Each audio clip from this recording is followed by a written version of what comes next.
விஷயத்தை கேட்குறீங்களா? லண்டன்ல இருக்க இம்பீரியல் காலேஜில் நடத்தின ஒரு ஸ்டடியில் ஆல்ரெடி நீங்கள் கொஞ்சம் ஃபேட்டாக இருக்கும்போது உங்கள் வேஸ்ட் சைஸில் நடக்கிற ஒரு 5 சென்டிமீட்டர் இன்க்ரீஸ்லையும் உங்கள் ஏர்லி டெத்துக்கான பொட்டன்ஷியல் ரிஸ்க்கை மென்னாக இருந்தீங்கன்னா 17% ஆகும், விமனாக இருந்தீங்கன்னா 13% ஆகும் இன்க்ரீஸ் பண்ணிடுவீங்களாம். ஏன்னா உடம்புல ஃபேட் இன்க்ரீஸ் ஆகிட்டே இருக்கும்போது அதுக்கு சம்மந்தப்பட்ட டிசீசஸும் வர ஆரம்பிச்சிடும். இந்த ஃபேட் வந்து நமக்கு டிசீசஸை மட்டும் வர வைக்காம நம்மளோட ஃபீலிங்ஸையும் டிப்ரெஸிங்காக இருக்கிற மாதிரி மாற்றிடும். ஏன்னா நார்மலாக இருக்கிறவங்களோட கொஞ்சம் ஃபேட்டாக இருக்கிறவங்களுக்கு வந்து செரோட்டோனின்ன்ற ஹார்மோன் வந்து ரொம்ப கம்மியாக ப்ரொடியூஸ் ஆக ஸ்டார்ட் ஆகிடுமா. இப்படி அது கம்மியாக ப்ரொடியூஸ் ஆக ஸ்டார்ட் ஆச்சுன்னா நம்மளோட மூட், பிஹேவியர், டைஜஷன், ஸ்லீப் இந்த மாதிரி எல்லா விஷயங்களையும் அதை ஆல்டர் பண்ண ஆரம்பிச்சிருமா. நமக்கு அதிகமாக டிப்ரெஷன் அண்ட் ஆங்ஸைட்டி இருக்கிற மாதிரி ஒரு நிலைமையில கொண்டு போய் விட்டுருமா. அது மட்டும் இல்லாமல் சின்ன சின்ன விஷயங்களுக்கும் இரிட்டேட்டடாக இருக்கிற மாதிரி ஃபீல் பண்ண வச்சிடும். நம்மளோட எனர்ஜி லெவல்ஸும் எப்பயுமே லோவாக இருக்கும். ஸோ ஒரு மேலா உங்களோட இடுப்பு சைஸ் வந்து 40 இன்ச்சுக்கு மேலேயும் ஒரு ஃபீமேலா உங்களோட இடுப்பு சைஸ் 35 இன்ச்சுக்கு மேலே இருந்ததுன்னா நீங்கள் ரொம்ப டேஞ்சரஸான நிலைமைக்கு வந்துட்டீங்கன்னு அர்த்தம். இமீடியட்டாக நீங்கள் அதை மாற்றுறதுக்கு எந்த ஆக்ஷனும் எடுக்கலன்னா ரொம்ப சீரியஸான ஹெல்த் ப்ராப்ளம்ஸை ஃபேஸ் பண்ண போறீங்கன்னு அர்த்தம். ஸோ உங்களுக்கு இருக்கிற இந்த ப்ராப்ளமை சால்வ் பண்ணுறதுக்கு என்ன பண்ணுறதுன்னு கேட்குறீங்கன்னா நீங்கள் அடுத்த பாயிண்ட்டை ரொம்ப நல்லா தெரிஞ்சுக்கணும். நம்பர் 2, இந்த 4S ப்ராப்ளம். நம்ம வயிறில் ஃபேட் அதிகமாக சேர்றதுக்கு 4S காரணமாக இருக்குன்னு சொல்கிறாங்க. இந்த 4Sல முதல் S என்னன்னா சிட்டிங். நீங்கள் ஒரு நாள் ஃபுல்லாக டெஸ்கில் உட்காந்து கம்ப்யூட்டரில் வேலை பார்க்குற மாதிரியோ இல்லை ஒரு ஸ்டூடெண்ட்டாக ஒரே இடத்துல உட்காந்து ரொம்ப நேரம் படிக்கிறதா இருந்தாலோ கிளாஸ் அட்டன் பண்ணுறதா இருந்தாலோ உட்காந்துக்கிட்டே மொபைல் யூஸ் பண்ணுறதோ டிவி பார்க்குறதோன்னு இந்த மாதிரி ஆக்டிவிட்டிலே உங்களோட டைமை அதிகமாக ஸ்பெண்ட் பண்ணுறீங்கன்னா அப்போது நீங்கள் ரொம்ப நேரத்துக்கு ஒரே இடத்துல அசையாமல் உட்கார்றதுக்கு நிறைய சான்ஸ் இருக்குது. ஸோ இதுக்கு சொல்யூஷனாக நீங்கள் வந்து நீட், அதாவது நான் எக்ஸசைஸ் ஆக்டிவிட்டி தெர்மோஜெனிசிஸ் அப்படிங்கிற ஒரு விஷயத்தை ஃபாலோ பண்ணலாம். ரொம்ப பெரிய பேராக இருக்கே, காம்ப்ளெக்ஸாக இருக்கும்னு நினச்சிங்கன்னா கிடையவே கிடையாது.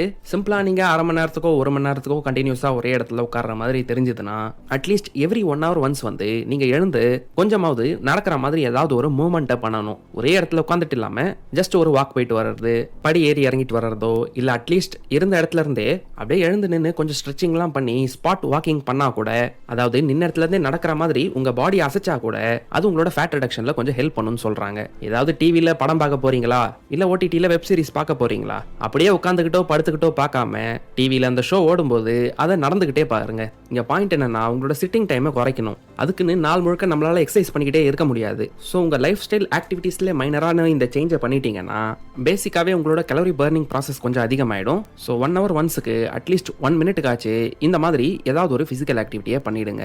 அப்புறம் இன்னொரு முக்கியமான விஷயம், லஞ்ச் இல்லை டின்னர் இந்த மாதிரி யூஸ்வலாக ஒரு நாளில் உங்களோட மோஸ்ட் இம்பார்ட்டன்ட் பிக் மீல்ஸை எப்போ சாப்பிடுவீங்களோ அதை சாப்பிட்டு முடிச்சுட்டு கொஞ்சம் நேரத்துக்கு அப்புறமா எப்பயுமே யூஸ்வலாக ஒரு 10 நிமிஷம் நடக்க பழகிக்கிட்டீங்கன்னு வைங்க. அதை ஒரு ஹேபிட்டாக மாற்றிக்கிட்டீங்கன்னா நீங்கள் சாப்பிட்ற ஃபுட்லேருந்து உங்கள் உடம்புல குளுக்கோஸ் வரும்போது அந்த குளுக்கோஸ்க்கு எந்த யூஸும் இல்லாததுனால அது ஃபேட்டாக கன்வெர்ட் ஆகி டெபாசிட் ஆகிடாமல் நீங்கள் நடக்க பழகிக்கிட்டீங்கன்னா அது யூஸ் ஆக ஆரம்பிச்சிடும். ஸோ இந்த மாதிரி உட்காந்துக்கிட்டே இல்லாமல் டெய்லி ஆக்டிவிட்டீஸை கொஞ்சம் இம்ப்ரூவ் பண்ணிக்கிட்டீங்கனாலே டெடிகேட்டடாக எக்ஸசைஸ் பண்ணாதப்ப கூட நீங்கள் கொஞ்சம் அதிக கேலரிஸை பர்ன் பண்ணுவீங்க. இந்த 4Sல அடுத்ததாக பார்க்க போகிற S வந்து சுகர். நம்மள நிறைய பேர் வந்து வெறும் சர்க்கரையில தான் சுகர் இருக்குன்னு நினைச்சிட்டு இருக்கோம். ஆனா உண்மை என்னன்னா நம்ம டெய்லி சாப்பிடுற பிரெட், ரைஸ், பிஸ்கெட்ஸ், சிப்ஸ் இது எல்லாத்துலயுமே கூட சுகர் கண்டென்ட் இருந்துட்டு தான் இருக்கு. இதனால நீங்க இதை சாப்பிட ஆரம்பிச்சீங்கன்னா உங்க பிரெயினும் இன்னும் சாப்பிடுன்னு உங்களை ட்ரிகர் பண்ணிக்கிட்டே இருக்கும். உங்களுக்கு மூட் ஸ்விங்ஸ் வர வைக்கும். ப்ராசஸ் ஃபுட்ஸ் உங்களுக்கு ஹெல்தியான எனர்ஜியும் கொடுக்காததுனால டைரக்டா அது ஃபேட்டா போய் ஸ்டோர் ஆக ஆரம்பிச்சிடும். ஆனா நீங்க புரோட்டீன் அதிகமா எடுத்துக்கிறப்ப அது டைஜஸ்ட் ஆகி உங்க உடம்புல எனர்ஜியா கன்வெர்ட் ஆகிறதுக்கே அதிக கேலரிஸை உங்களோட உடம்புல பர்ன் பண்ணும். இதனால தான் அதுக்கு தெர்மிக் எஃபெக்ட் அதிகமா இருக்குன்னு சொல்றாங்க. சிம்பிளா ஒரு எக்ஸாம்பிளுக்கு சொல்லணும்னா 100 கிராம் புரோட்டீன் சாப்பிடுறீங்கன்னா அதுல 5 to 10% வந்து அதை ஜீரணம் பண்றதுக்கே உங்க பாடி எனர்ஜியை யூஸ் பண்ணிடும். இன் ஷார்ட் கேலரிஸை பர்ன் பண்ணணும். இதனால பருப்பு, சென்னா, ஸ்ப்ரவுட்ஸ், சிக்கன், மட்டன் இந்த மாதிரி புரோட்டீன் ஃபுட்ஸை அதிகமா கன்சியூம் பண்ண ஸ்டார்ட் பண்ணுங்க. பிரெட், ரைஸ், சப்பாத்தின்னு இதெல்லாம் கொஞ்சம் குறைச்சிக்கோங்க. அதுக்கு பதிலா சாலட், வெஜிடபிள்ஸ், ஃப்ரூட்ஸ், நட்ஸ்னு ஃபைபர் கண்டென்ட்டை கொஞ்சம் அதிகப்படுத்திக்கோங்க. இதனால வயிறும் ஃபுல்லான மாதிரி இருக்கும். புரோட்டீன் இன்டேக் அதிகமானதுனால டைஜஷனுக்கே அதிகமான கலோரி ஸ்பெண்ட் ஆக ஆரம்பிக்கும். ரைஸ் கண்டென்ட் குறைஞ்சதுனால நம்மளோட சுகர் இன்டேக்கும் கம்மியாக ஆரம்பிக்கும். ஸோ ஓவராலா உங்க பாடி நேச்சுரலாவே ஃபேட் பர்னிங்க்கு ரெடியா இருக்கிற மாதிரி இருக்கும். அடுத்து 3வது என்னன்னா ஸ்லீப். நீங்க எல்லா விஷயத்தையும் சரியா பண்ணிட்டு டயட், ஒர்க் அவுட்னு எல்லாத்தையுமே கரெக்டா ஃபிக்ஸ் பண்ணிட்டு இந்த தூக்கத்தை மட்டும் மிஸ் பண்ணிட்டீங்கன்னு வைங்க, உங்களுக்கு சுத்தமா ரிசல்ட்ஸே கிடைக்காது. ஏன்னா நம்ம சரியா தூங்காதப்ப நம்ம உடம்புல கார்டிசால்ன்ற ஸ்ட்ரெஸ் ஹார்மோன் அதிகமா ப்ரொடியூஸ் ஆகும். எப்போல்லாம் நீங்கள் அதிகமாக ஸ்ட்ரெஸ்ஃபுல்லாக இருக்கிறீங்களோ அப்போல்லாம் உங்கள் ஃபிசிக்கல் ஹெல்த் பாதிக்க ஆரம்பிக்கும், உங்கள் பெல்லி ஃபேட்டும் அதிகரிக்கும். ஏன்னா ஒரு 7 to 8 ஹவர்ஸ் நல்ல ஸ்லீப் உங்களுக்கு கிடைக்கலன்னா உங்கள் பாடி ரெஸ்ட் எடுக்கும்போது ரிலாக்ஸ் ஆகி ரிப்பேர் பண்ணுற ஒர்க்கை பண்ணாமல் இன் ஷார்ட் ஃபேட்டை உங்கள் உடம்புலேருந்து கரைக்க விடாமல் அந்த ப்ராசஸை அப்படியே நிறுத்திடும். அது மட்டும் இல்லாமல் சாப்பிட்டதுக்கப்புறம் நம்ம ஃபுல்லாக ஃபீல் பண்ணுற லெப்டின்ன்ற ஹார்மோனையும் குறைச்சிரும், பசி எடுக்கிறதுக்கு தேவைப்படுற கிரிலின்ன்ற ஹார்மோனை அதிகப்படுத்திடும். இதனால நல்லா சாப்பிட்டாலும் ஃபுல்லாகிற மாதிரி ஃபீலிங் உங்களுக்கு வராது.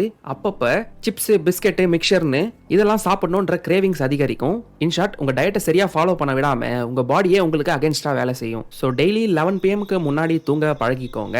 ஏன்னா நீங்கள் டயட், எக்ஸசைஸ் இதெல்லாம் பண்ணுறப்ப உங்கள் ஃபேட் பர்னிங் ப்ராசஸ் ஆக்டிவேட் ஆனாலும் அது ஆக்சுவலாக எக்ஸிக்யூட் ஆகிறது நீங்கள் தூங்கும்போது தான். ஸோ சீக்கிரமாக ஒரே மாதிரி ஒரே டைமில் படுக்க பழகிக்கோங்க. நீங்கள் நேச்சுரலாகவே ஃப்ரெஷ்ஷாக ஃபீல் பண்ணுற அளவுக்கு மினிமமாக ஒரு 7 to 8 ஹவர்ஸ் தூங்குங்க. கடைசியா நம்ம பெல்லி ஃபேட்டை குறைக்க விடாம தடுக்கிற 4வது எஸ் என்னன்னு கேட்டிங்கன்னா ஸ்ட்ரெஸ் தான். நிறைய பேர் ஃபேட்டாக இருக்கிறேன்னு ரியலைஸ் பண்ணதுக்கு அப்புறமா வெயிட்டை குறைக்கிறதுக்கு டயட்டை பிளான் பண்ணுறதுக்கே ரொம்ப ஸ்ட்ரெஸ்ஃபுல்லாக மாறிடுவாங்க. இப்போ ரைஸ் சாப்பிட மாட்டேன், பொட்டேட்டோ சாப்பிட மாட்டேன், அப்படி இப்படின்னு எக்ஸ்ட்ரீம் டயட் பக்கமாக போக நினைப்பாங்க. இதனால உங்கள் பாடி வந்து இன்னும் அதிகமாக ஸ்ட்ரெஸ்ஃபுல்லாக இருக்கிற மாதிரி